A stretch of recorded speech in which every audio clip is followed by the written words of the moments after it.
They called her the most wicked woman who ever lived. But before she painted her eyes, before she defied God's prophet, before she became the face of rebellion, she was just a girl, a daughter, a dreamer, born into a world that taught her that power was God and mercy was weakness. Maybe Jezebel wasn't born wicked. Maybe she was shaped by the throne she was given. Before there was a queen in Samaria, there was a little girl in Sidon, running barefoot on palace stones, watching the sun glitter over the sea. Sidon, the sea kingdom of purple cloth and golden idols. There, inside a marble palace filled with incense smoke, a daughter was born to Baal, king of the Sidonians and high priest of Baal, the storm god who people believed brought rain and harvest. Her father ruled with sacrifices and fear. To the world, Baal was strong. To Jezebel, he was godlike. His word was law, his rituals unchallenged. Every morning, she watched him raise his hands to the sky and call on a God who never spoke. But people bowed anyway. No one told her about Yahweh. No one spoke of truth or grace. She learned early that thrones are built on power and hearts are ruled by fear. So when she grew, she carried that belief like armor, and she learned early, power doesn't come from truth, it comes from fear. She grew up in incense and fire, where statues replaced souls and truth was buried under gold. In that palace, compassion was a weakness, and silence was loyalty. So she hardened early. The Bible never told us if Jezebel had siblings, but even if she did, she was the one her father shaped for rule. His image, his mind, his heir. And in that house, Baal wasn't just a god, he was a culture.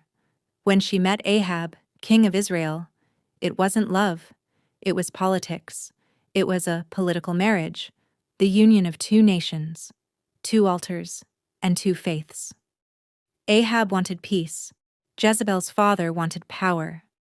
And in that exchange, a marriage was born, a union that would shake a nation. When Jezebel entered Israel, she was in her 20s, elegant, educated, and determined. But what she found in Israel confused her. A people who claimed one invisible God, and yet wavered between him and many others. When she saw the people of Israel wavering between Yahweh and other gods, she thought, if your God is real, why do you still bow to mine? She didn't come to destroy Yahweh, not at first. She came to spread what she believed was true. Because in her heart, Baal was life, fertility, rain, power, everything her people depended on. So she built temples, invited prophets, and elevated Baal worship to royal status. She thought she was doing good, but the more her influence grew, the dimmer Israel's light became. Ahab didn't resist her. He admired her strength. And slowly the voice of Yahweh in his court grew silent. Then came Elijah, the prophet who couldn't be bought, the voice she couldn't silence. He stood before Ahab and declared, as the Lord lives, there shall be neither dew nor rain these years, except at my word. And the skies closed. 3.5 years. No rain, no harvest, no life. Baal, the god of rain, was silent. To Jezebel, that drought was humiliation. Her prophets prayed. The heavens mocked them. And when Elijah later stood on Mount Carmel, fire fell from heaven, and Yahweh answered while Baal remained silent. Elijah ordered the execution of Baal's prophets. He challenged her prophets on Mount Carmel. Fire fell. Baal's priests died. The people bowed to Yahweh again. That was the moment she broke. Her pride turned to hatred. She swore, so let the gods do to me, and more also, if I make not Elijah's life as the life of one of them by tomorrow. The drought ended when Elijah prayed again and rain finally fell. But Jezebel wasn't shocked. She was humiliated. For her, it wasn't just a loss. It was a wound to her identity. She had built her life on Baal's power, and now a single prophet shattered it. So she did what she was taught to do. She fought back. She swore Elijah would die, but what she didn't know was that, in trying to silence one prophet, she was fighting against the very God who wrote her story. By now, years had passed. Jezebel's power was unshaken, her name feared, her husband dependent. When Ahab came home angry over a vineyard that Naboth refused to sell, Jezebel laughed. "You're a king," she said. "Why beg when you can take?" She forged letters in Ahab's name. She ordered false witnesses. Naboth was executed, and his vineyard became royal land. To her, it was justice. To God, it was blood. That was when Elijah returned, with fire in his eyes and judgment in his mouth.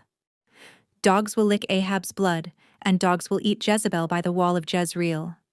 And from that moment, heaven went silent.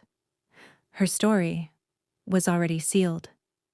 Years later, Ahab died in battle, pierced by an arrow, and dogs licked his blood from the chariot. Just as Elijah had said, their son Joram took the throne, but Jezebel still ruled from the shadows, her influence unbroken. She was older now, but still fierce, her voice sharper than before, her faith in Baal unbroken. Then came Jehu, God's chosen instrument of judgment, anointed by a prophet to wipe out Ahab's line. Jehu slew Joram at Jezreel.